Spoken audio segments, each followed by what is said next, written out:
She walked into court holding his hand. Brent, her stepbrother. The man who used to call me Big Bro at Thanksgiving while stuffing his face with my turkey, carved at the head of my table. The man whose birthday I paid for 3 times when he overdrafted his account. The man I once trusted to pick up my daughter from soccer practice when I was stuck in back-to-back client meetings. That man, wearing a smug little smirk and a tailored navy suit that probably cost more than his car, with my wife, no, ex-wife, on his arm, like they'd just walked off a damn perfume ad. But that wasn't what broke me. What shattered something bone deep was Madison, my daughter, sitting in the gallery behind them, clutching her phone, pretending she didn't see me enter, pretending she didn't notice her father, who was about to lose 15 years of his life, step onto the floor like a ghost. She looked like her mother. Same sharp chin, same eyes that could lie without blinking. And when she finally did look up, just for a moment, it wasn't anger or shame in her expression. It was something worse. It was pity. Pity for me. It wasn't always like this. God, it wasn't. 15 years ago, Lauren was the girl every guy wanted and nobody could keep. Until me. I met her during a tech pitch event in Chicago. She was marketing. I was a scrappy back-end developer with too many ideas and no polish. She liked the chaos in me, the hunger. Said it made her feel alive. We got married after 8 months. Madison was born the next year. The house came after, then the second business, then the third. I built everything while she found herself, painted, blogged, got half a PhD, and then switched to podcasting. I was proud to carry the load. I loved them. Even when Brent came back into her life, I didn't question it. He was her stepbrother, sure, but they were close growing up. Took baths together as toddlers. I laughed about it. Said he was harmless. When she asked if he could crash at our guest house for a few months while he got back on his feet, I said yes without hesitation. I didn't even flinch when I caught him shirtless in the kitchen one morning, making vegan pancakes and calling her low, like it was some private joke. I should have flinched. I should have torn the whole damn house down. But I didn't. Because fools like me don't see betrayal coming from inside the gates. We guard against the outside world and leave the back door wide open. And she walked him right through it. It started small.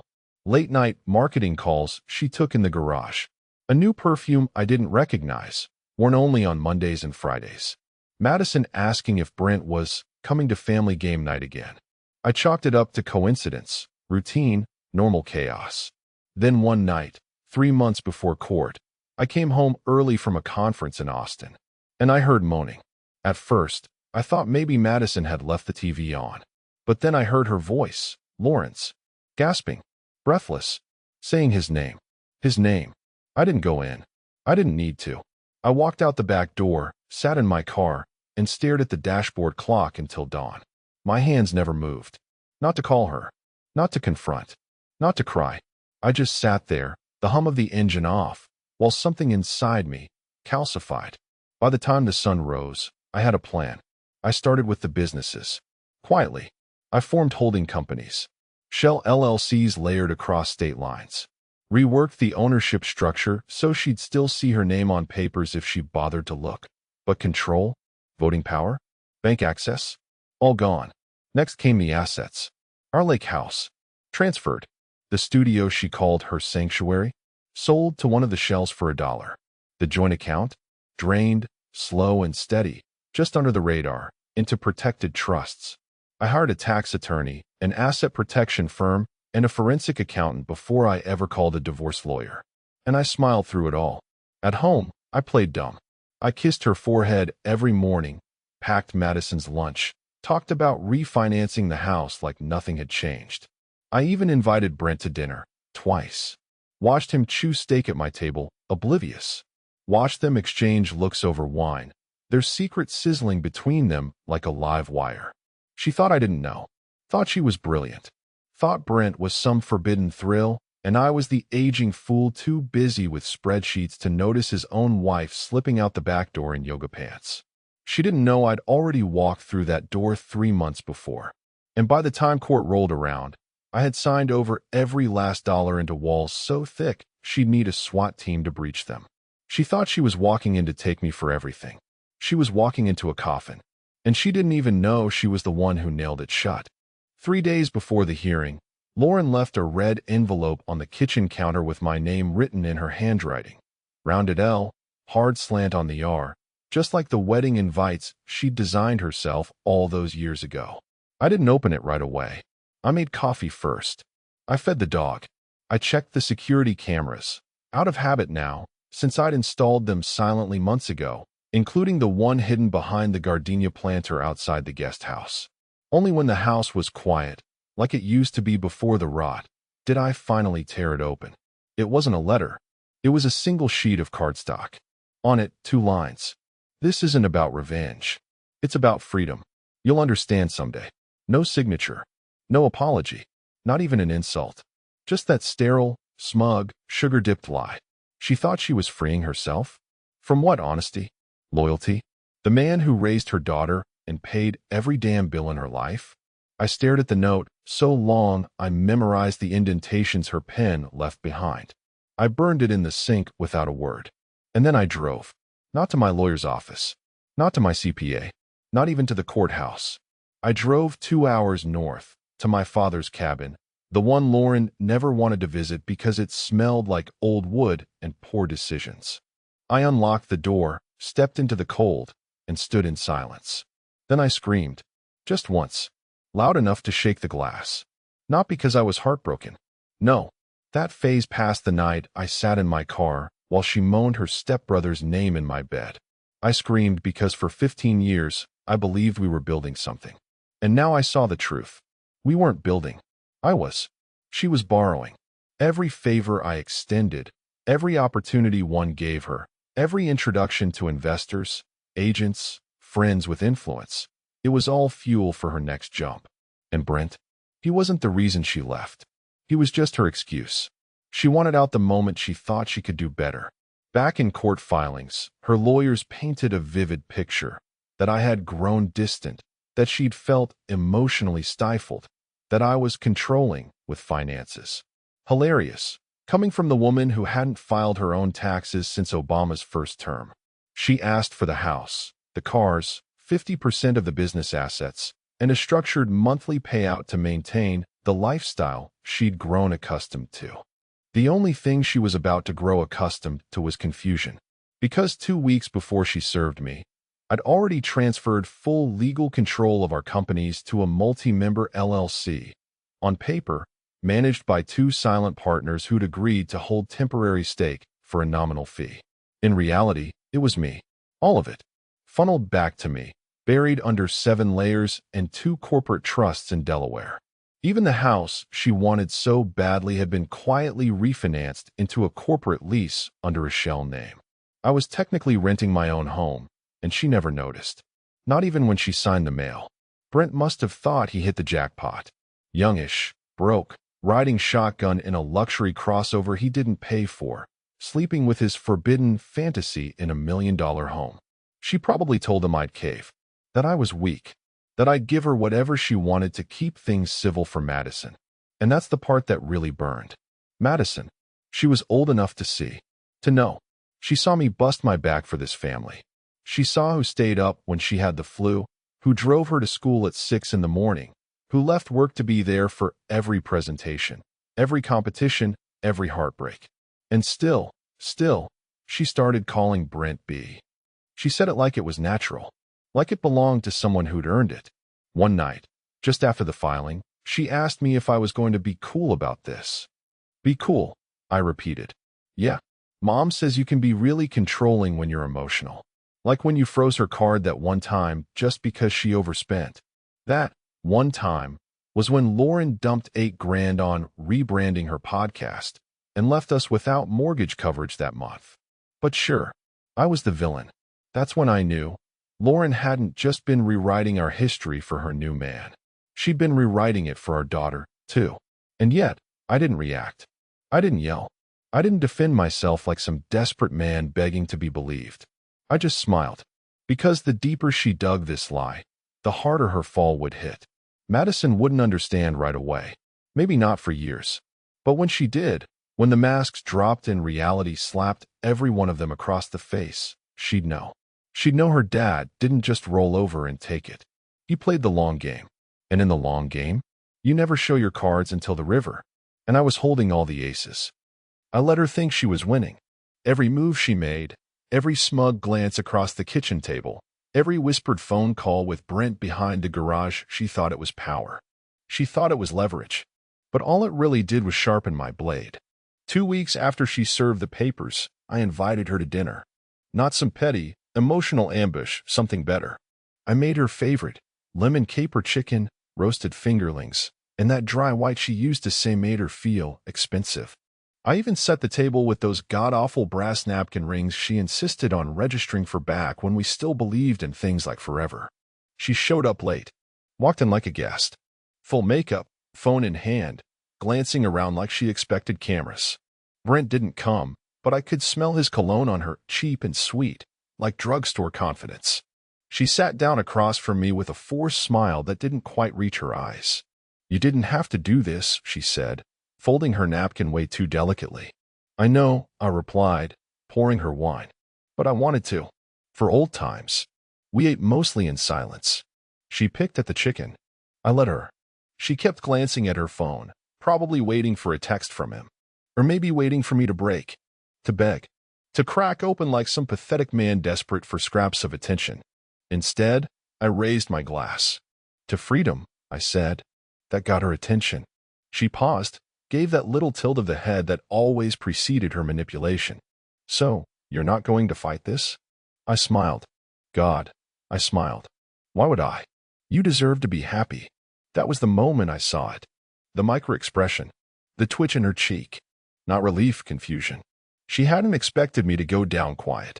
She wanted a fight so she could play the victim. She wanted an explosion so she could walk away looking clean.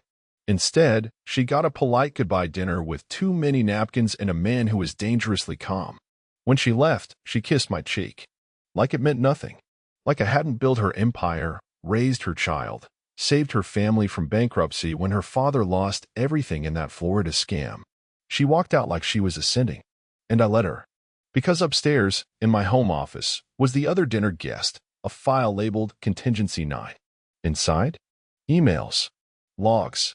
Wire transfers. Photos. Voice recordings.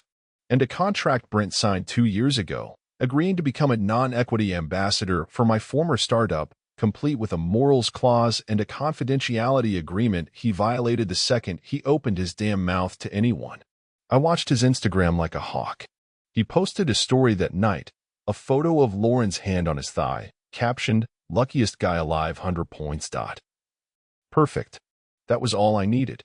One screen recording later, and my lawyers had everything they needed to nullify any claim either of them could have to anything tied to that company or the royalties still feeding into it. But I wasn't done. The next morning, I sat in court during a preliminary meeting with both our attorneys. She showed up in white. White. Like this was a wedding and not a bloodletting. Her lawyer, a smug little weasel named Carter, came in swinging, talked fast, rattled off demands like he was reading a shopping list. Half of the equity from the 3 LLCs, full ownership of the lake house, primary custody of Madison, and retroactive spousal support dating back 5 years. I didn't say a word. Just waited. When my attorney, Michelle, calmly passed Carter a single folder, I watched his face shift in slow motion. He opened it, flipped the first page, then the second, then stopped cold. "This can't be accurate," he muttered. "It's public record," Michelle said sweetly. "Filed and finalized over 2 months ago." Lauren leaned over, confused. "What is it?" Michelle looked at her. "The LLCs you're referring to? They don't exist anymore. They've been dissolved, restructured, and absorbed into holdings you have no legal claim to. Also, your client was removed from beneficiary status on the trust before the filing. The only active income streams in her name are the personal branding accounts, which, as of this morning, have debts exceeding liquid assets." Silence. Lauren's jaw moved, but no sound came out, like she was trying to catch up in real time. "I'm sorry," Carter said, now visibly sweating. "Are you telling me she owns nothing?" Michelle smiled. "Correct." Then she slid one more sheet across the table. A spreadsheet. Color-coded. "These," she said, are the personal purchases made on company cards in the last fiscal year. Jewelry, travel, lodging, including, but not limited to, a 4-night stay at the Whispering Pines Resort booked under Brent's name and paid for with company funds. My client will not be pursuing criminal charges at this time yet, but we would advise a settlement with no further claims, or we will proceed with fraud litigation. Lauren's hand trembled. Brent's name hung in the air like a fart in a locked car. She stood up too fast, knocked her chair back. "You bastard," she hissed. But I just sat there, calm as glass, watched her whole castle collapse brick by brick, and I hadn't even touched the foundation yet. Because this was just the first strike. The days that followed were a strange, humming silence. Lauren didn't come home, not even to pack a bag. I think she expected I'd cave, call her, beg her to come get her things, maybe start a fight that could give her something to twist for Madison. But I gave her nothing. No calls, no texts. I left her clothes in the walk-in, her yoga mat in the sunroom, even her favorite mug in the dishwasher. Every trace of her still lingered in that house, but not a single one of them touched me anymore. It was like she died, or rather, like she never existed in the first place. Except for the smell. God, that scent of hers, the vanilla lavender lotion she always used, clung to the pillows like a haunting. On the 4th morning, Madison came downstairs in one of Lauren's oversized sweaters, barefoot, eyes red. She didn't say anything at first, just poured herself cereal, sat down across from me, and picked at the flakes like she was dissecting them for clues. Then she asked, without looking up, "Did you really freeze Mom out of everything?" I didn't answer right away. "I protected what was mine," I said. "And what was yours?" She looked up, that sharpness in her eyes. It was Lauren's, yes, but colder, smarter, like she was trying to decide whether I was a hero or a villain. She said, "You're doing this to punish her, that you want to ruin her life." I leaned back in my chair, exhaled slowly. "Your mom made choices. I just made sure she can't use me to fund her mistakes anymore." Madison didn't respond. She stood, dumped her untouched bowl in the sink, and went back upstairs. No slammed doors, no screaming, just quiet. Too quiet. Later that day, I got a call from Brent. No warning, just his number on the screen, bold and arrogant. I answered it on speaker while typing up a contract revision for a client in Denver. "You think this makes you look smart?" he started, voice tight. "Brent," I said calmly, "to what do I owe the honor? You think screwing her out of everything makes you a man? You're just bitter because she finally woke up." I smiled. He was angry. Good. That meant he'd started to understand. "She didn't wake up," I replied. "She tripped over her own ego and face-planted into your lap." There was a pause. I imagined him pacing somewhere in that cheap condo Lauren's friend lent them. Imagine the sweat on his neck, the panic behind his smug act. "You think you're gonna walk away clean, huh?" he said. "You think Madison's gonna stay with you when she finds out everything you've done?" I didn't cheat on her mom. I didn't lie to her for months. And I didn't spend company money on luxury hotel rooms while violating a signed NDA. Silence. "You signed that contract, Brent. Page 6, paragraph 3. You broke it the minute you went public." More silence. Then a click. Coward hung up. That night, I started moving the final pieces into place. I called my trust manager, gave instructions to finalize the asset transfer of the vacation properties into a private family trust, one that excluded Lauren by default. I updated my will, naming Madison the sole heir, with full disbursement only at age 25, provided she remained in good legal standing and had no financial dependency on either parent after high school. The clause I slipped in: if she attempted to co-sign for anyone, especially Brent or Lauren, the trust would freeze. Permanently. Was it harsh? Maybe. But I wasn't raising another generation of victims. And then came the day Lauren returned to the house. No notice. Just the screech of her SUV tires in the driveway and the sharp, furious knock on the front door. I opened it to find her standing there in oversized sunglasses and a fake fur coat, dressed like a diva dragged off a soap opera set. "Where is she?" she demanded. "Upstairs. She's grounded." "For what?" "For skipping school yesterday. To go meet you." Her mouth opened, closed. She hadn't expected me to know.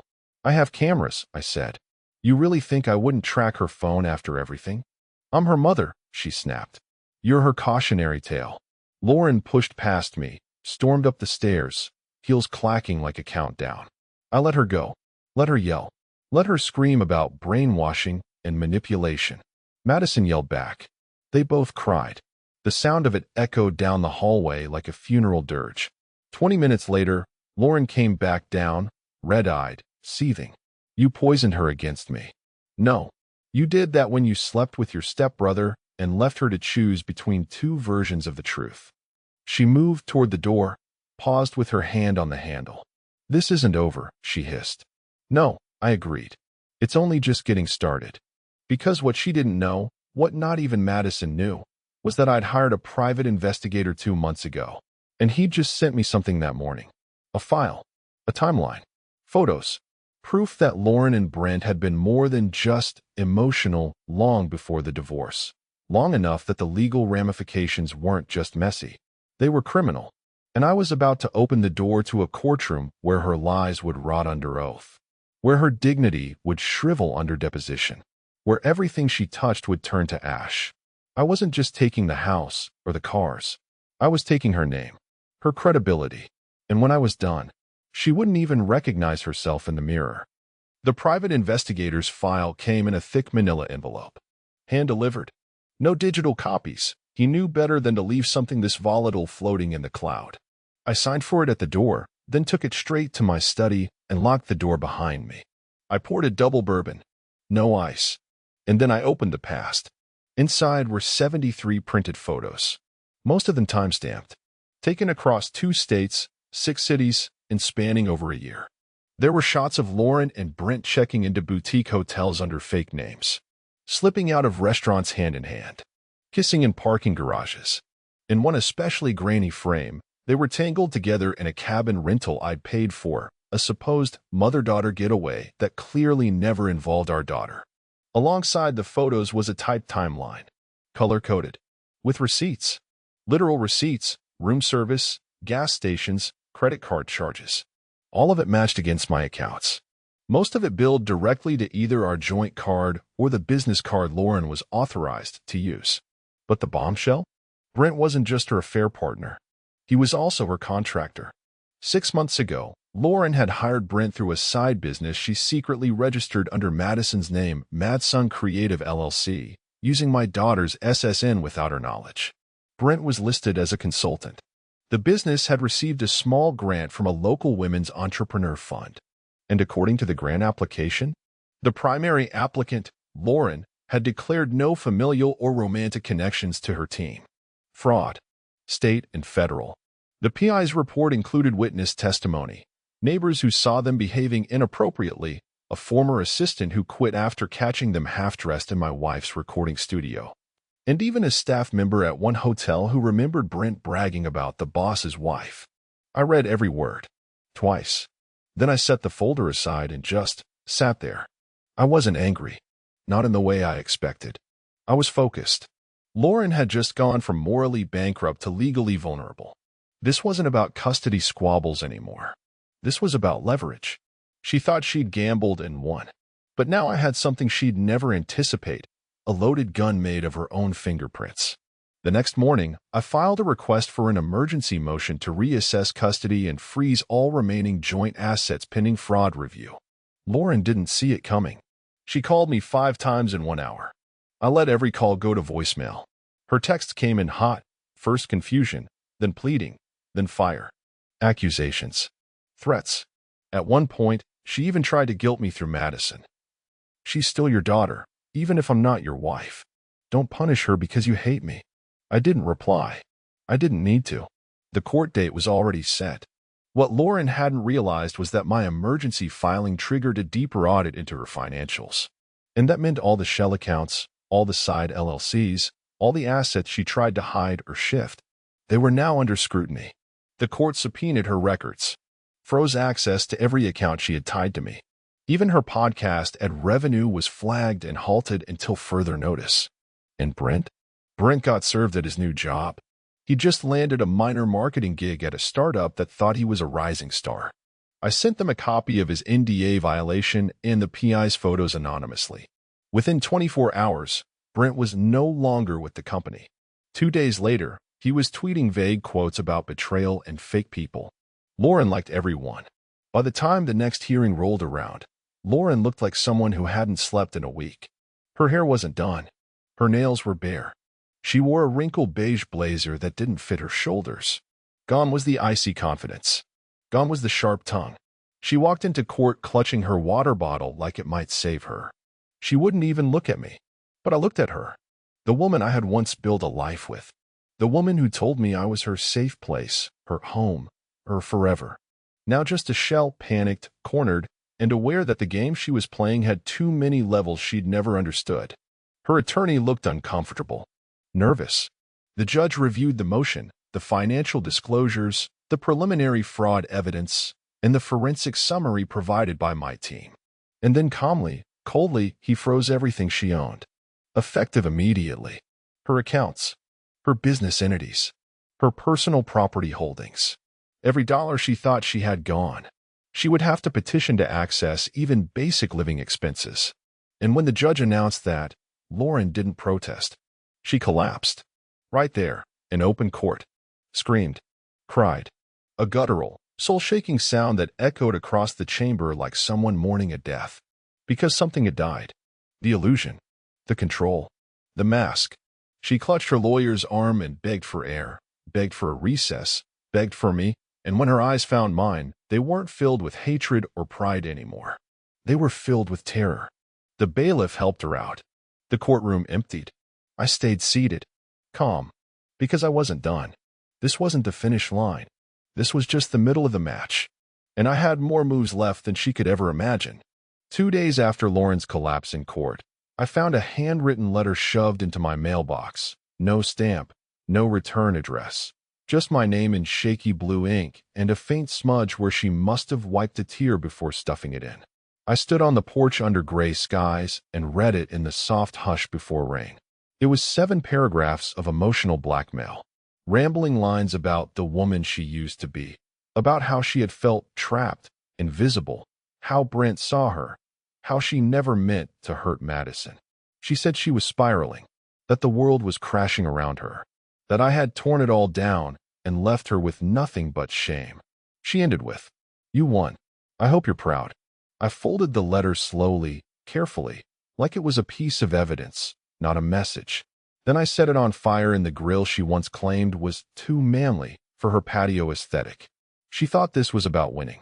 That's what made her dangerous before. She saw everything as a competition. What she still didn't understand was that I wasn't trying to win. I was erasing her. The hearing had been just a taste. The real blow was what followed. The full audit of Madsun Creative LLC. My attorney's team combed through the grant Lauren had taken out. Turns out, she forged Madison's digital signature on 4 documents and listed Brent as a non-related consultant while also using his personal bank account for reimbursements.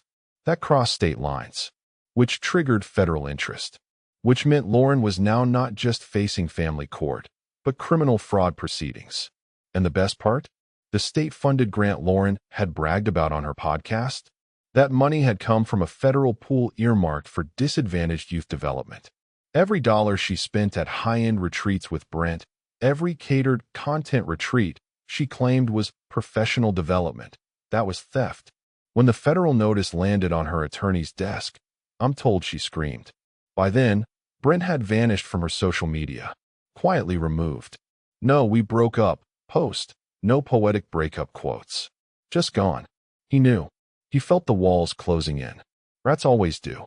I heard through my investigator that he tried to ghost her completely, even blocked her number for 3 days after getting a letter of inquiry from the Department of Justice. Lauren tried to hold on to Madison after that. She invited her out for coffee, tried to play the wounded mother card, said she just wanted to talk. Madison went once, came back early, didn't say much, just walked into her room and shut the door. Later that night, I found her sitting on the hallway floor, scrolling through old photos on her phone. One of them was from Christmas 3 years ago, us 3 on the couch, all in pajamas, the dog in a stupid Santa hat Lauren hated. She stared at the photo like it was a ghost. "I don't know who she is anymore," she whispered.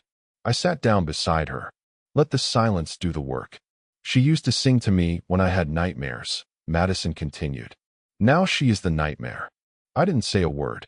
Not because I didn't have answers, but because that was her truth to discover. And she'd finally seen it. The next day, Lauren's attorney reached out with a proposal. She'd drop all claims to the properties, dissolve her share of the business rights, and waive spousal support in exchange for leniency in court and a sealed record on the fraud charges. I declined. I wasn't interested in mercy. Not anymore. Instead, I filed an affidavit attaching all evidence to the district prosecutor. I wasn't spiteful. I was thorough. My lawyer called it weaponized documentation. I called it long overdue justice. And then I made the final move. I called in a favor from a client who ran a private media group. The same group Lauren had been dying to pitch her new show to, a spin-off of her old podcast, rebranded, reimagined, post-trauma. She'd prepped the pitch for months. I sent them a dossier. Not from me, just anonymous. Just facts. Photos. Receipts. Court filings. She was blacklisted within the week. The same day she got the email from the network. Polite, brief, formal. I saw her sitting in her car across the street from the house. Parked under the same sycamore tree Madison used to climb as a kid. I watched her through the blinds for a full 20 minutes. She didn't get out. She didn't knock. She just sat there. Alone. Eyes hollow. Cheek resting on the steering wheel. Then she drove off. No speeding. No tantrum.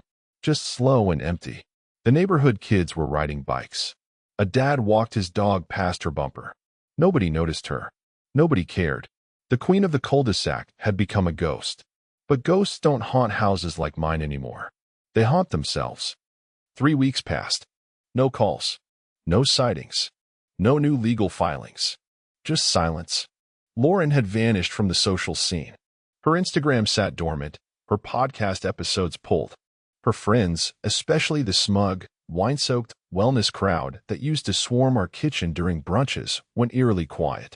One by one, they unfollowed her. A few even reached out to me, sheepishly asking if everything was okay, as if they hadn't laughed at my expense for years behind wine glasses and faux concern. I didn't respond. I wasn't interested in sympathy. I was interested in closure. But closure doesn't come wrapped in peace. It crawls in jagged. It came one Thursday morning when Madison missed the bus and I offered to drive her.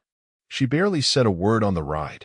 Just stared out the window, fingers twisting the hem of her sleeve. When we pulled into the school lot, she didn't get out right away. She emailed me, she said softly. My grip tightened on the steering wheel. When? Last night. At like 1 in the morning. Said she's going away for a while. That she needs to heal. I nodded slowly. She said, Madison hesitated. Her eyes didn't move from the windshield. She said I should visit her sometime. That she's still my mom, no matter what. That you're trying to erase her. I took a breath. What do you think? Madison finally looked at me. I think you didn't erase her. I think she erased herself. Then she opened the door and stepped out. No tears. Just the quiet, fractured strength of a girl who'd seen too much too young. That night, I sat on the patio alone, a beer sweating in my hand. The same patio where Lauren used to burn sage and talk about manifesting abundance. She once told me this house held too much masculine energy. I used to laugh that off. Now I think she was right. The walls were soaked in male sacrifice. Silent burdens. The kind that fathers carry when no one claps and no one thanks them. My phone buzzed. A blocked number. Normally, I'd ignore it. But something in my gut, some twisted, weary instinct, told me to answer. I picked up. At first, I heard nothing. Just breathing. Then a voice. Hi. Her voice. Fainter than I remembered. Like it had been stretched thin by shame. I'm not calling to fight, she said quickly. I just wanted to tell you something before I go. Go where? I didn't ask. I just waited. I never planned any of this, she said. It just happened. And then it kept happening. And I kept lying. And somewhere along the way, I forgot how to come back. I stayed silent. She continued. You know, the worst part wasn't the money. It wasn't even the court. It was seeing Madison look at me like I was a stranger. That made something shift in my chest. But I held the line. I keep thinking about our first apartment, she whispered. That tiny walk-up in River North. How we used to fall asleep on the floor because we didn't have furniture yet. You always made me feel safe. I haven't felt safe since. Silence. Then, almost inaudibly, I'm sorry. It landed like a stone in water. No splash. Just slow, deep ripples. But apologies don't fix a house after it's been bulldozed. Are you calling to make things right? I asked, voice steady, or just to feel less guilty? Another breath. Then, maybe both. I waited a few seconds, then said, goodbye, Lauren, and ended the call. The next morning, a package arrived. No sender listed. Inside was a shoebox with Madison's baby book. The original copy. Not the scanned version Lauren once swore she lost during the great laptop crash of 2014.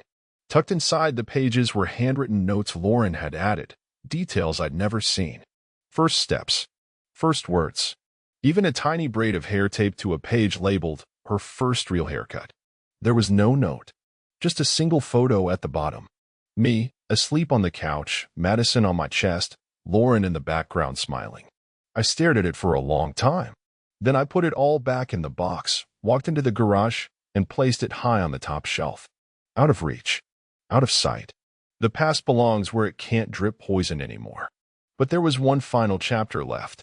Because Lauren wasn't gone yet. And I knew, deep down, in my marrow, she wouldn't leave quietly. She'd come back. And when she did, it would be for something worse than money. She'd come for Madison. It started with whispers. At first, they were easy to ignore, innocent questions from Madison's friends. Is your mom really moving to Colorado? I heard she's starting some kind of recovery center. The kind of half-baked gossip teenagers toss around like chewing gum. But then came the subtle shifts in Madison herself. She began checking her phone more often, turning it upside down when I entered the room. Her eyes lingered longer on old photos, and once, I caught her rewatching a home video of us decorating the Christmas tree, Lauren in the background laughing about tangled lights. It wasn't nostalgia. It was pull. And I knew exactly where it was coming from. 2 weeks after that phone call, the one where Lauren said her goodbyes, she launched a new website. Under a different name, Renee Foundation for Women's Renewal. The bio listed her as a life coach, former media personality, and survivor of toxic entanglement. Not one mention of the fraud, the court collapse, the federal investigation still pending review. Just a soft focus headshot, dimmed lighting, and page after page of curated tragedy. She didn't name me directly, of course. She was too smart for that. But she didn't have to. She told her story in a way that made me the silent villain, manipulative, cold, the stoic financier who stifled her growth and made escape feel like betrayal. Her words, framed perfectly to draw sympathy, especially from impressionable minds looking for a new mother to believe in. Madison started wearing earbuds at dinner, claimed she was listening to music. But one night, when she forgot to lock her phone, I saw the podcast open on her screen. Episode 2, Escaping Control, How Some Men Weaponize Stability. It was her voice. Soft. Almost broken. With practiced pauses for effect. I didn't say anything. I couldn't, not yet. But inside, a storm was building. I'd spent months breaking Lauren's hold legally, financially, socially. But here she was again, slithering through the only door I hadn't barricaded, my daughter's heart. She knew exactly what she was doing. That week, I scheduled a private sit-down with Madison's school counselor. Not to intervene, not to restrict, just to prepare. I needed someone outside the war to keep an eye on her, to notice the signs if things started twisting too far. He promised he would. Then, on a quiet Thursday evening, it happened. Madison didn't come home. The bus said she never boarded. Her location pinged near a strip mall halfway across town. I called. No answer. I texted. No reply. For 2 hours, I sat in the driveway staring at my phone, forcing my breath to stay steady. At 8:14 p.m., headlights blinked across the yard. Lauren's car. She stepped out like she owned the world. High boots. Long coat.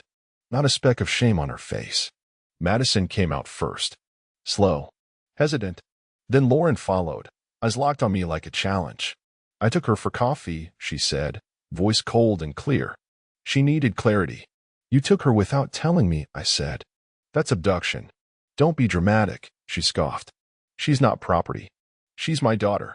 She's our daughter. And you don't get to decide when your role activates and deactivates like a damn light switch. Lauren stepped forward. You're poisoning her. My laugh was short, sharp. That's rich, coming from you. She deserves the full story, she hissed. Not your curated version. I stepped between her and the house. Then tell her everything, I said. Tell her about Madson LLC. Tell her about the grant. About how you used her social security number. About Brent. About the Whispering Pines bill on the corporate card. Go ahead, Lauren. Show her your truth. She faltered. Just slightly. Madison stood behind her, eyes wide, staring at the space between us like it was radioactive. You wouldn't, Lauren whispered. I didn't blink. Try me. A long pause. Then Lauren turned to Madison, softened her voice like she always did when playing the saint. Mads, sweetheart, you know I love you. Whatever mistakes I made, they were never about you. I was lost, and I'm finding my way back. I just want to bring you with me. Madison didn't answer. She looked at me, then back at Lauren, then at the ground, and said, so quietly I almost missed it. You shouldn't have lied to me. Lauren's face cracked. One hairline fracture. She reached out, but Madison stepped back, then walked past her, right to me. Lauren stood alone in the driveway as her daughter walked into the house without a glance. She didn't scream. She didn't cry. She just stood there, like a statue slowly learning it had turned to stone. I didn't say anything else. I closed the door and locked it, because this wasn't about a house anymore. It was about home, and some people never deserved one to begin with. The next morning, I received a subpoena. Lauren was suing for full custody, not shared, full, with allegations of psychological manipulation, alienation of affection, and, her favorite, emotional abuse masked as financial control. It was bold, laughably desperate, and yet, somewhere deep in the pit of my stomach, I felt it, the shift. She wasn't playing to win in court. She was playing for public perception, for Madison's sympathy, for the only thing she had left to weaponize, her image. The court date was set 3 weeks out, just enough time for her to flood Madison with sweet texts, veiled guilt trips, and late-night links to her podcast, now rebranded as Uncaged, with episodes titled Healing When the Villain Wears a Suit and Reclaiming Your Narrative After Control. Every word was designed to cast her in the role of victim. Every phrase dripped with fake vulnerability wrapped in calculated storytelling. She wasn't trying to win her daughter back through truth. She was building mythology. I needed a strategy, not just for court, but for her. So I called Michelle, my attorney. I want to go nuclear, I said. She didn't flinch. Define nuclear. I want to reveal everything. The fraud, the LLC, the Social Security misuse, the false grant applications, the non-disclosures Brent signed and broke. But not just in court. Publicly. Through every channel available to me. Michelle was quiet for a long moment. Then she said, then we do it smart. No leaks. Just light the fuse in front of the judge. We prepared. Every document. Every timestamp. Every thread of the private investigators' work tied with legal ribbons and bulletproof sourcing. Meanwhile, Madison withdrew. She barely ate. Barely spoke. I'd find her sitting in the hallway outside her room with her laptop open, headphones in, eyes glassy, watching old family videos, reading archived blog posts Lauren used to write when she was still pretending to be a full-time mom. She was caught in the undertow, and I couldn't drag her out by force. That would only push her further in. So I did the hardest thing I've done in my life. I left her alone. I didn't ask questions. I didn't dig. I made dinner. I set her plate. I stayed consistent. I became boring, predictable, safe. And slowly, she started to surface. One night, she knocked on my office door. I was working on a file when she slipped in and curled up in the chair across from me, knees tucked to her chest like she was 5 years old again. I know she's lying, she said, but sometimes I want to believe her anyway. My chest ached. That's normal, I said quietly. Wanting to believe someone you love doesn't make you weak. It makes you human. She said you'd say that. I nodded. Of course she did. We sat in silence. Then she said something that gutted me. I just want to know who I'm supposed to love. I set my laptop aside. Looked her in the eyes. You don't owe your love to anyone, I said. Not me. Not her. You choose who earns it.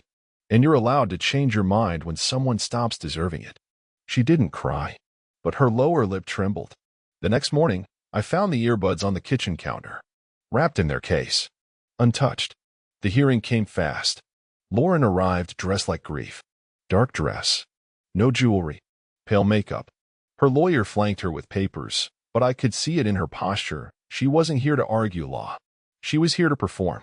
And perform she did. She cried on cue. Spoke about losing her identity in the shadow of a powerful man. About trying to rebuild a connection with her daughter despite manipulation designed to erase her. She cited books, pseudopsychology, quoted her own podcast like scripture. Then it was my turn. Michelle didn't raise her voice, didn't throw punches. She laid out the facts. Financial misconduct, evidence of false statements, documentation of the social security number used fraudulently in a grant application, photos, dates, sworn testimony from 2 former associates, even the audio of Brent calling Lauren his sugar sponsor in a drunken voicemail. But the coup de grace? The sealed letter from the grant committee, formally requesting cooperation in an ongoing federal investigation. Lauren's face went white. Her attorney stammered. The judge paused the hearing, and in that still, pregnant silence, Madison stood. She wasn't supposed to speak. She wasn't a witness. But she walked forward, handed a folded note to the judge, and said, "I wrote this. I want it read." The judge allowed it. It was a single paragraph, written in careful, slanted pen. "I love my mother. I always will. But I can't trust someone who hides behind stories to avoid responsibility. My father didn't brainwash me. He protected me. And if being protected feels like control, then I choose safety. I choose him." Lauren's mouth opened. No sound came out. It was over. The judge ruled in my favor. Sole custody. All Lauren's visitation rights suspended pending investigation results. All previous claims dismissed with prejudice. I didn't celebrate. I didn't smile. I simply nodded. Because this wasn't a victory. This was the end of war. And the ruins were still smoking. She left the courtroom without speaking to anyone. No dramatic exit. No glares. No last-ditch plea. Just the hollow click of her heels fading down the marble corridor, echoing against the stone like the final ticks of a broken clock. Lauren was done. Not just in court, but in the story she tried to rewrite around us. Her podcast shut down the same night, quietly erased. The foundation's website vanished 2 days later. Her Instagram was wiped clean, all posts deleted except one, a black screen with the caption, "I'm sorry." No comments. No likes. Just silence. Madison never mentioned it. She didn't need to. We both understood that some apologies come too late to matter. Life, somehow, began to normalize. Mornings became real again.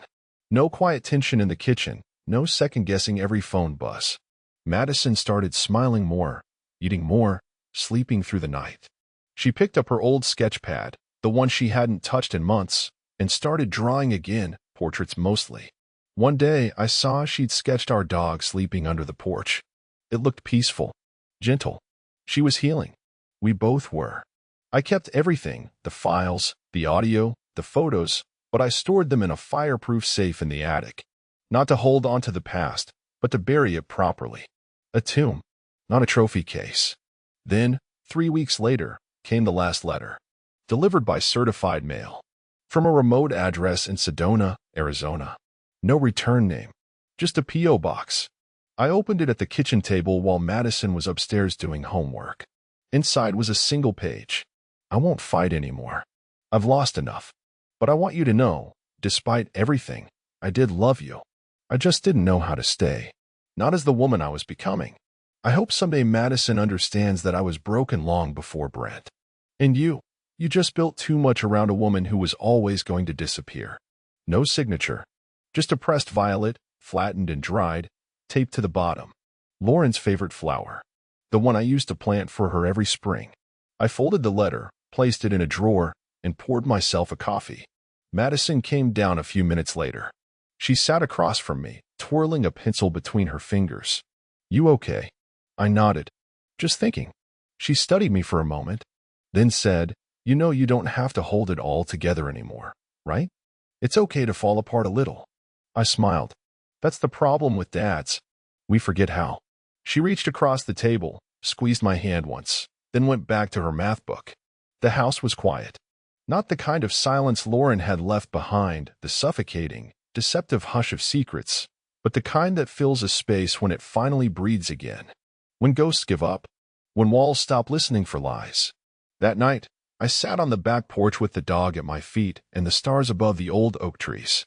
I thought about how love can rot when it's built on shifting sand. How betrayal doesn't always explode. It sometimes decays, slow and patient, like rust on a hinge until one day the door falls off without warning. But most of all, I thought about this. Justice isn't loud. It doesn't need fireworks or applause. Sometimes, justice is the quiet satisfaction of hearing your daughter laugh again, of watching her grow in peace, of knowing the storm passed and you're both still standing. And the woman who tried to burn everything down? She'll never know this peace. Because when your empire is built on lies, you don't get to miss the home you never really valued. You only get to watch it thrive without you.